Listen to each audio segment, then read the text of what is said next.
Rauri, he called me and he asked me if I would like to be Night King. And I don't heard Night King, I heard just King. And I said, I can be any king, you know, don't worry.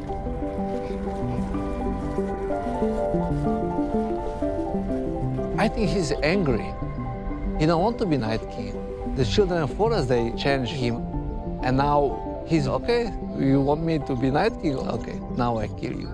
Camera, 3, 2, 1, action!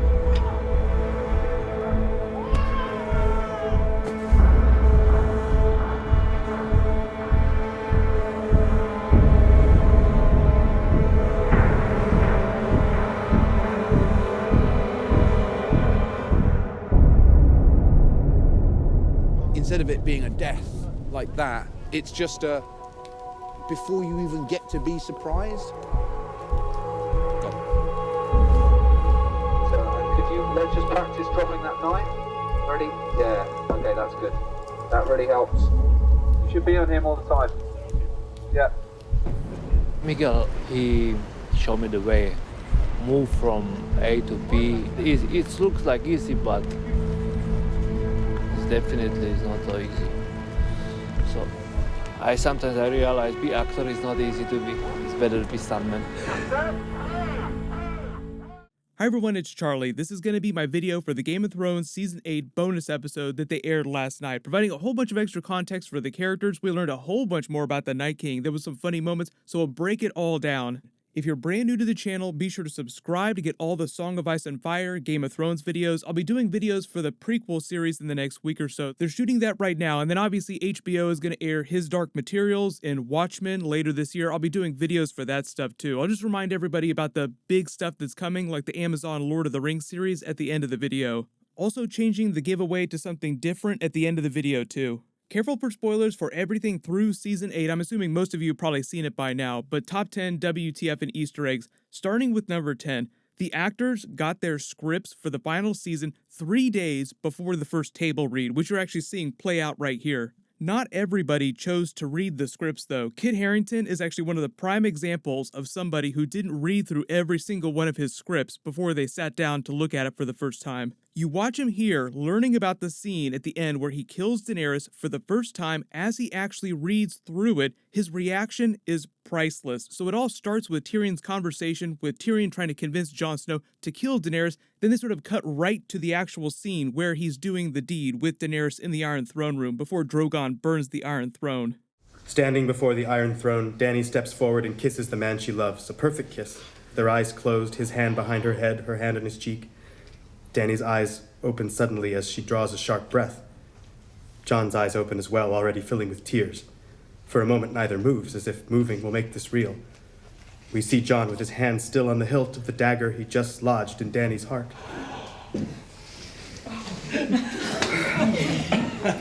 Her strength leaves her and she collapses to the marble. He keeps her in his arms and she falls, kneeling down to the floor beside her. He looks down at what he's done, terrible and necessary. End of Game of Thrones. The funniest thing about that isn't so much Kit Harington reacting to it because he looks like his mind is absolutely blown. He's broken. He's like, oh my God, I can't believe this. It's actually watching all the other actors who read the scene and knew it was going to happen, watching him and reacting to his reaction. Like you see Emilia Clarke, who knew it was going to happen, sort of cringing under the table, putting her hand in her face, watching him freak out, reading it for the first time. 9, Conolith Hill, the actor that plays Varys, also learned about his death for the first time when they're reading here. You see him throw his script into the middle of the table while Emilia Clarke is still mid-sentence reading the actual scene. I told you what would happen if you betrayed me. You did. Lord Varys, I, Daenerys of House Targaryen, first of my name, breaker of chains and mother of dragons, sentence you to die. Dracarys. Drogon spews fire on him, but we don't watch our old friend burn. Instead, we see the reactions of those who knew him. Tyrion is heartbroken. Jon is disturbed. Grey Worm sees this as the just execution of a traitor. They also read through Jorah's death scene. This is Brian Cogman actually reading the scene. Ian Glenn looks like he's either super pro about it, or he already read this a couple days ago, so he was prepared for it when they actually started working on it.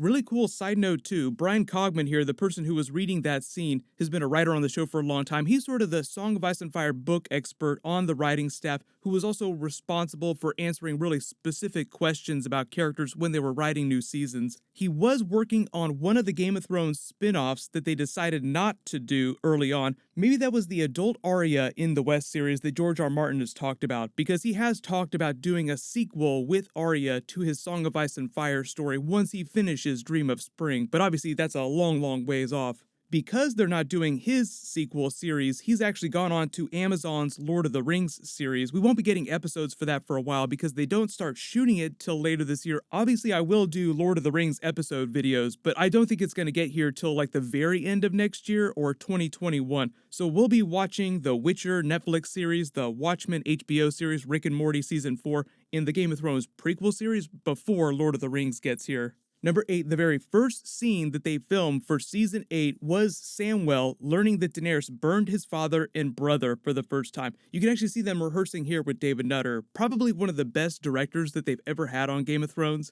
Everything was shot completely out of order. They had a lot of really cool stuff about the crypt wights of the ancient Stark ancestors that rose up during the big Episode 3 battle. 7, the Night King actor Vladimir Furdik, also in charge of all their huge fight scenes. He's also one of their big fight choreographers because that's what he did for like 30 plus years before he actually started acting in front of the camera. Him becoming the Night King didn't happen till much later. I'll explain that in a second because that's definitely on my list here, all of his Night King scenes. But this is the scene of him teaching them about the Clegane Bowl fight, and you see him rehearsing a lot of the other fights too, because he's been a stunt double for a long time too. So anytime there's a really crazy weapon scene that needs to happen, he usually stands in for an actor if he's the right size. Remember Ned Stark versus Arthur Dayne at the Tower of Joy during Season 6, Episode 3? That was Vladimir Furdik, this guy here, who was actually doubling for Arthur Dayne, dual-wielding Dawn in the other sword while he was fighting all those other people.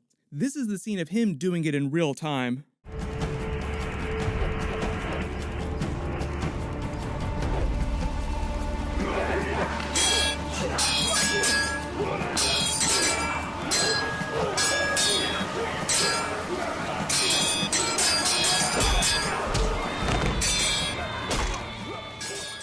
Seeing how good he is with the sword, don't you feel kind of bad that you never got to see him as the Night King dual-wielding or in a really big sword fight with someone else? Valyrian steel would stand up against the Night King's sword. But the good news is that because they're doing a much bigger, much deeper version of the White Walkers and the Night King during the Game of Thrones Blood Moon prequel series, maybe he'll come back for that. Even if he doesn't continue to play the on-screen Night King, he can still play his double and do any big sword fights or any big fight scenes that he might get into. 6, if you guys noticed, they basically followed this one Stark soldier through most of the documentary. He was kind of the star, C-3PO R2-D2 style, doing the Kurosawa George Lucas thing, where the story follows some of the lesser actors and lesser characters, less important people that you wouldn't normally hear about in the actual episodes. His real name is Andrew McClay, but his name on the show is Aberdale Strongbeard. He's been playing one of the Stark soldiers for the past 5 or 6 years. This is his quick intro clip where he just talks about himself a little bit. How Stark, absolute best to be in, Martin. Why? The dire wolf sigil's cool. Eddard Stark fighting for Eddard revenge.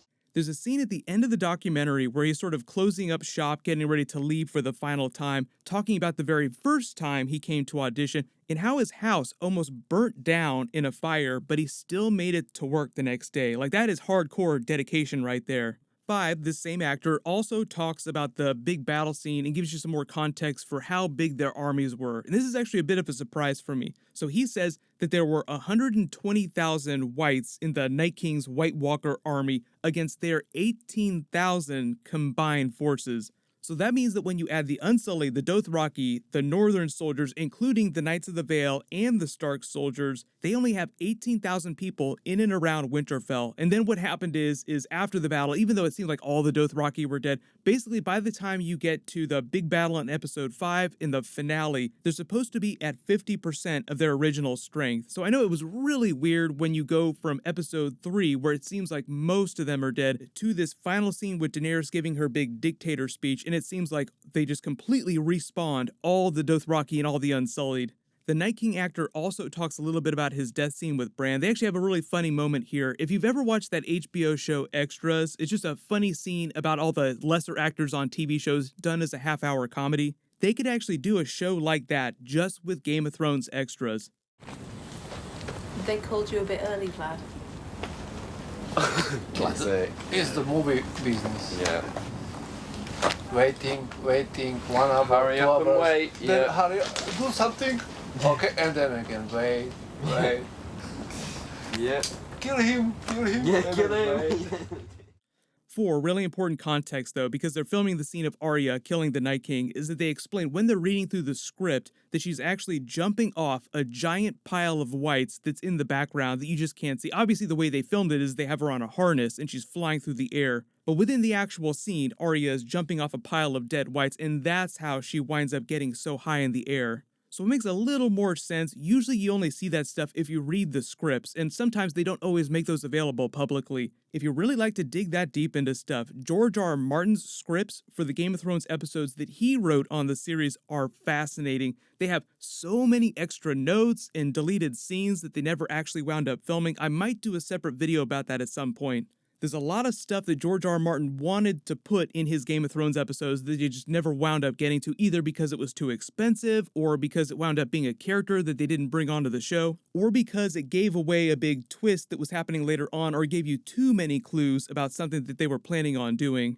3, this is actually kind of funny. This is a trick that they pulled during the big Great Council scene they were filming in Spain. So they went back to the place where they film all the dragon pit scenes in Spain, but in order to deceive all the paparazzi that were trying to camp the set, they brought back a whole bunch of really big extra characters that had nothing to do with the actual final version of the scene. They flew in Jaqen H'ghar to walk around, like you just see him standing around in his Faceless Man outfit. People wondering, is Jaqen H'ghar coming back for the final season? I didn't hear any really big rumors about that, but maybe that's what started people asking about Jaqen H'ghar. They brought the waif back, and they brought the Night King back to that big council scene. I remember hearing a lot of people asking about the Night King mysteriously showing up in the finale, like he's coming back, they're gonna bring the Night King back for a big scene. Apparently, they were probably looking at behind-the-scenes pictures of this, and they saw him walking around on set, and that's probably what started those rumors. They also flew a lot of extra people to the hotel in Spain nearby where they were filming those scenes. Like, they brought Kit Harington in, even though they didn't put him on set. There's a funny behind-the-scenes picture that people are mistakenly thinking is Kit Harington in the dragon pit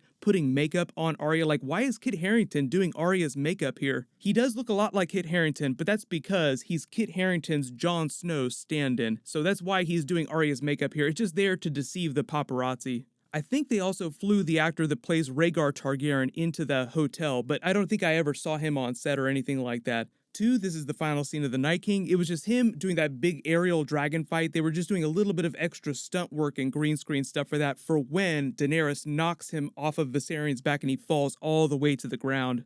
You can see from all of this stuff that nobody had more fun filming Game of Thrones Season 8 than the Night King actor in Aberdale Strongbeard here. But number 1, the final scenes for the biggest characters. So you have Kit Harington's last scene here, which is also Grey Worm's last scene and Davos's last scene. Surprisingly, it was just the scene of them walking up while Grey Worm is executing these Lannister soldiers with their big standoff. But Kit Harington gave one of the best epic goodbye speeches. I feel like my heart is breaking. I love this show. More than I think anything. It has never been a job for me.